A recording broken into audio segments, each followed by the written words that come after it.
qu'on est face à une diversification de la délinquance. Vous avez le trafic de drogue qui est lié au trafic d'armes et il y a le fléau de la prostitution des mineurs qui est encore un sujet tabou parce que vous avez une demande criminelle et pédocriminelle qui est de plus en plus importante en France avec pareil des enfants victimes d'exploitation sexuelle que vous trouvez dès l'âge de 10, 11, 12 ans. Et pour en parler, on est avec Laurent Valdiguier. Bonsoir. Bonsoir, Amélie. Journaliste d'investigation, consultant en BFM TV. Abel Boilly, bonsoir. Bonsoir. Président de l'association Tous Uniques, Tous Unis. Frédéric Loz est également avec nous. Bonsoir. Bonsoir. Secrétaire général du syndicat des commissaires de la police nationale, auteur de l'ouvrage qui s'affiche Insécurité, stop à la descente aux enfers aux éditions Fayard. Et puis Aurore Malval et Tuc Duel-de-Lis sont restés avec nous. Merci beaucoup. Pour moi, il va falloir changer de braquet parce que petit à petit, on va continuer à glisser. C'est pas une addition de faits divers, c'est une lame de fond. Ça vous marque, Abel Boilly, les jeunes sont de plus en plus jeunes à être impliqués dans ce genre de trafic? En réalité, ce sont des choses sur lesquelles on alerte depuis des années et pendant longtemps, on nous a dit que l'on exagérait. Et comme je le dis souvent, malheureusement, vous avez la prolifération du mercenariat via les réseaux sociaux et via certaines boucles où il y a des appels d'offres pour des missions, pour du trafic de stupes. Et vous avez des jeunes de plus en plus jeunes qui sont souvent issus de milieux précaires qui répondent et qui ont perdu toute notion de valeur tant qu'ils peuvent gagner de l'argent. Et la question qu'il faut se poser, c'est jusqu'u va-t-on aller en fait dans ce côté ignoble, malheureusement. Oui, je voudrais juste attirer votre attention sur le fait que la lutte contre le trafic de drogue arrive en 5e position. On différencie bien ça de la sécurité des personnes et des biens qui arrivent en première position. Abel Boilly, c'est... En réalité, c'est lié. C'est vrai que quand vous discutez avec monsieur et madame tout le monde, il n'est pas rare d'entendre si quelqu'un me fait une queue de poisson, je ne réponds pas parce que j'ai peur de me prendre un coup de couteau parce qu'il y a une tension. Mais c'est vrai que par rapport à tout ce qui est le trafic de drogue, il ne faut pas le minorer. D'autant plus qu'on est face à une diversification de la délinquance.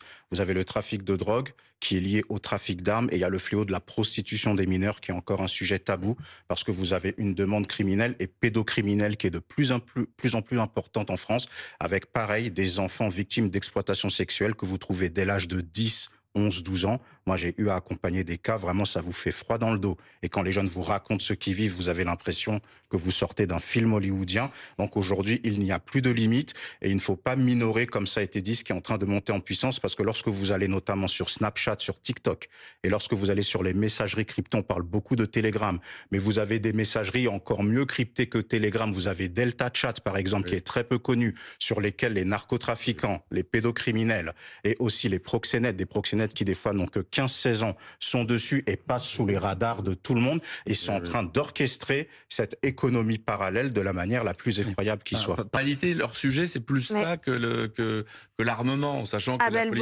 la police municipale n'a pas à démanteler les points de vue. Pourquoi est-ce que vous dites que ce n'est pas dissuasif? Vous savez, avec toutes les dissensions qui viennent d'être évoquées, qui sont réalistes, il faut savoir que les narcotrafiquants, ils ont une cartographie de ce qui ne fonctionne pas. Donc les problèmes de communication entre la nationale et la municipale, ils sont au courant. Ils ont une cartographie des commissariats, des gendarmeries où ça fonctionne bien, où ça ne fonctionne pas bien. Ils ont une cartographie des tribunaux. Par exemple, qu'est-ce qui se dit sur le terrain? C'est pas moi qui le dis, c'est pas pour insulter le personnel. On vous dit que le tribunal de Bobigny, c'est la cour de récréation. On vous dit qu'en Île-de-France, là où ça tape fort, c'est plus vers Versailles, Cergy-Maux. Donc ils ont toute cette cartographie. Ils ont une cartographie des magistrats, des juges, des avocats. Ils ont pris une longueur d'avance. Mais maintenant, moi, j'aimerais dire un mot à travers le prisme de mon métier d'éducateur, en fait, qui intervient auprès des jeunes. Dans la prévention, on n'est pas bon aussi. Parce qu'aujourd'hui, dans un certain nombre de territoires, le collège peut être synonyme de décrochage social, scolaire, professionnel, culturel, psychologique, voire psychiatrique. J'aimerais rappeler des chiffres quand même effroyables, dont on peut croire que c'est hors sujet, mais pas du tout. Je parlais de la prostitution des mineurs tout à l'heure. La France, c'est un pays où toutes les 3 minutes, on a un enfant qui est agressé sexuellement ou violé.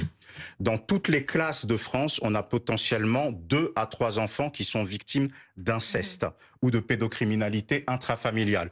Vous rajoutez à cela la ghettoisation, la paupérisation sur certains territoires, les discriminations qui existent, et ce n'est pas pour excuser la délinquance. Mais la réalité, c'est que ce qui m'agace, c'est que je ne vois pas de politique avec un véritable projet de société qui prend en compte la prévention, redonner du sens à la sanction et effectivement de la répression envers les personnes qui s'entêtent dans les chemins fallacieux. Donc on est dans des discours de cow-boys et ce qui est terrible, c'est que l'exaspération est en train de monter au sein de la population. Mais peu importe qui va gagner la prochaine présidentielle ou les prochaines municipales. Si on repart pas dans un projet de société globale, rien ne changera. Donc malheureusement. Vous trouvez que c'est contre-productif finalement de déclarer ça de la part de Laurent Nunez? C'est pas une question d'être contre-productif, mais c'est comme dire que le feu ça brûle et que l'eau ça mouille. On sait que les Français, ils en ont marre depuis longtemps. On le sait que les Français veulent la sécurité. Et à chaque fois, on a des rapports, des sondages qui nous confirment ce que l'on sait déjà. Donc ce que l'on attend, c'est un véritable projet de société et comment on repart aussi sur un récit commun. Et moi, je ne veux pas être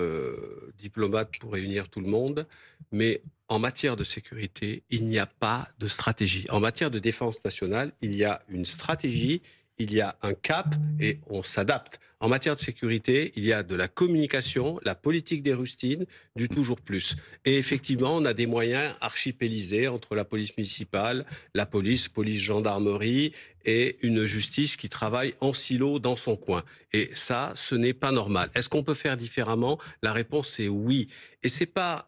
Tous les leviers doivent être utilisés. Ce qu'a dit mon voisin sur la prévention, mais il a raison. On est nul dans la prévention en France. On est nul, mais il y a des endroits où ça se passe bien, mais c'est jamais évalué. Il n'y a pas d'étude d'impact, il n'y a pas d'évaluation. Il y a beaucoup de gens qui disent que la prévention, ça ne sert à rien et qui préfèrent rester dans une communication de cow-boy. Je suis tout à fait d'accord. On a besoin de prévention, comme moi j'ai besoin de marcher sur mes deux jambes. On a besoin d'une répression assurée, assumée, et le compte n'y est pas.